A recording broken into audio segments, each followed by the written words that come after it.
I will present some results from my own PhD today, which is occupational exposure and inflammatory potential of bioaerosols in the food industry. And most of us think about like the food industry, that it's not like a dangerous place to work, but I know that we are aware that bakers are exposed to flour dust, and they do get asthma or rhinitis.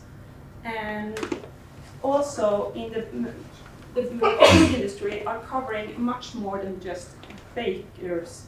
So in Norway, there are about 50,000 workers, which were reports that 15% of these workers are exposed to organic dust.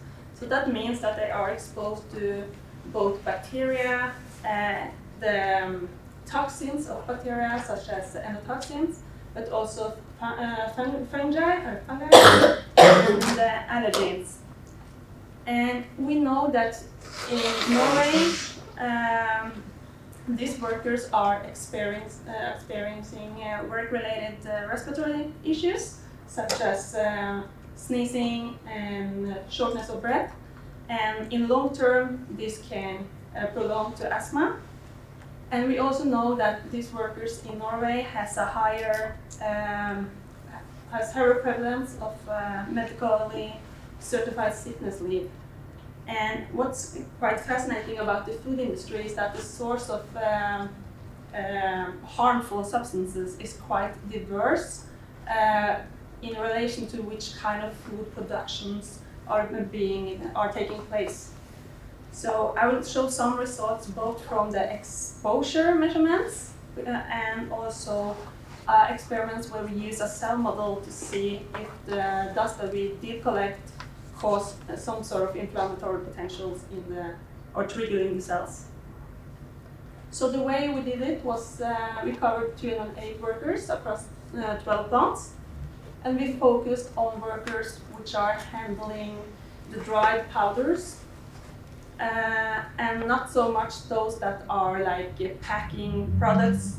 We didn't, or if they really wanted to participate, they were allowed. But the measurements I will show here are those that are handling like these dry powders. And we measured 1 to 3 samples per worker, and we used these inhalable aerosol samplers. So the dust that they may breathe through their nose and mouth. So just to take a brief look at the concentration that we found, was that it was really, it varied a lot. And we could see that workers which are handling like spices and these sweet spreads that you have on breads and stuff, where they're handling like milk powder and additives, these are really small particles. And we could see that they are actually quite high in exposure. And I will not talk about that much about the exposure limit because they are relating to like flour dust. And not all of these workers are handling flour dust. But we did see that actually 10% of our samples were above like 7.7 milligrams per cubic meter, and that's quite high. And we know that workers are experiencing some sort of, I cannot say sick, but what should I say? They're experiencing like symptoms that they are actually getting some sort of reaction to the dust, like down to like 0.5 milligrams per cubic meter. So we know that if they actually the median is 1.4, it's quite high, and long term this can actually be a serious problem. So by covering like this diversity in the food industry, we also were like curious about will these different food materials cause different inflammatory potentials.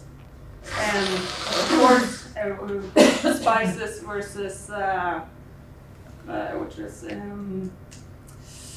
something that doesn't trigger an inflammatory response. There's a lot of things that doesn't trigger inflammatory responses, but we're wondering if we could actually try to see if there are some specific production facilities or work tasks that we could go back in measuring and focus on. So that was the idea behind using this cell model. And this is cells that actually, it's a one cell type that are similar to our own immune cell. And what we did was that we exposed these cells for 24 hours and then measure these cytokines and chemokines, it's signal molecules that the cells will release if they are triggered by the dust. And this is what we actually quantify and call it like this inflammatory potential. So it's the concentrations of these signal molecules that I will present as inflammatory potentials. So if we start by looking at the inflammatory potential across the production types, we can see that if we remember that spices and spread production did have like the highest exposure measurements, these production types also had the highest responses in the cell model. But like coffee was quite low in exposure measurements, but they are really high when you look at how they are triggering the cell model. And this seems like we have some sort of like this dose response system in the cell line. And then we want to see if that was like, if it's something with the powder itself. So we normalized to the amount of a milligram on the filter that we collected. Because in the previous one, we extracted the samples and put the same volume. So the concentrations will be different. But then we normalized to what we actually had on the filter, and then we get some sort of information about the bioactivity of the dust. Like how potent is it, and how much is it able to trigger the cells. And what we actually did see then was that coffee powder is really potent, but they had so low concentrations in general. And what does this actually tell us is that we can't not only look at the measurements, like the exposure measurements, because then we will probably skip what's kind of harmful for the workers if we only look at how much dust do you actually collect. And we was like, maybe we can do this inside of a facility as well, that maybe we can see differences between the departments. And we knew already that department B, which is the orange one, they were the one that had the highest exposure. They were really, they had like, yeah, it was quite different from the two others, like A and C. And we saw the same thing as we did with the production facilities, that those that had really high exposure had this dose response triggering the cells.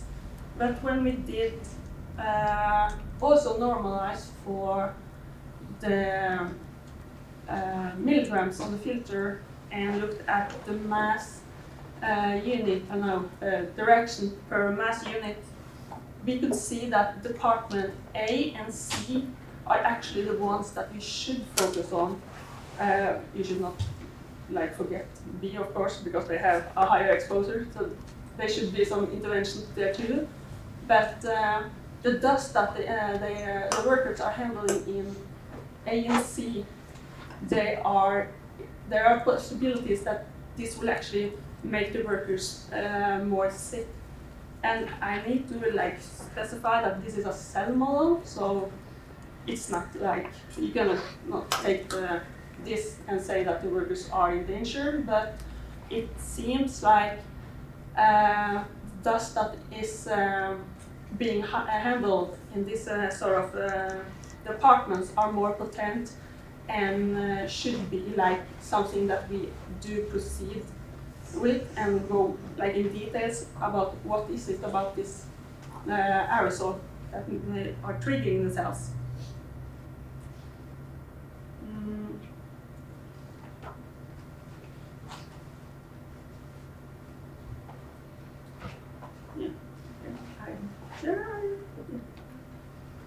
be missing.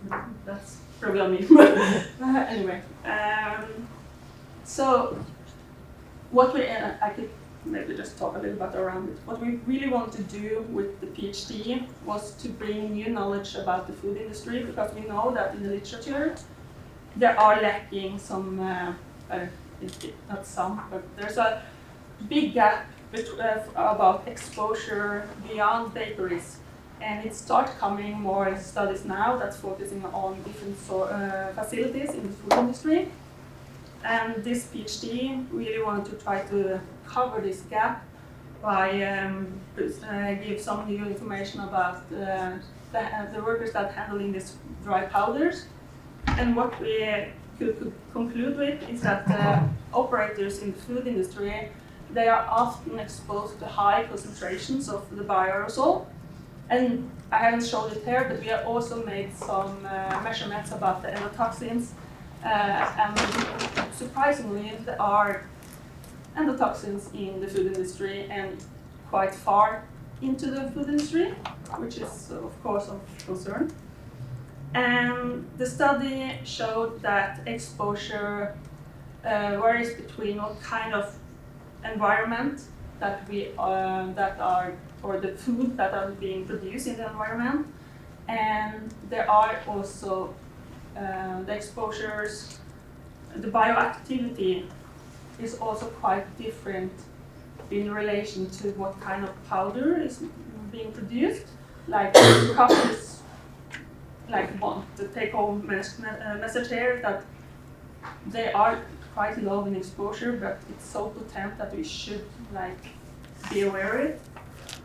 And by combining this traditional exposure measurements and in vitro cell studies, we could provide a better understanding of the reactivity of the bioaerosol and contribute to a safer work environment, and maybe also inform the employees that they should be aware that the different powders will be triggered different in the immune system, and that the results from the PhD are providing a solid foundation for future studies, and we will follow up with doing biomarker studies in these kind of workers to see if what we did see in the cell model, if we see some sort of this, if there are any biomarkers that are being heightened from coffee or spice. So, yeah. Thank you.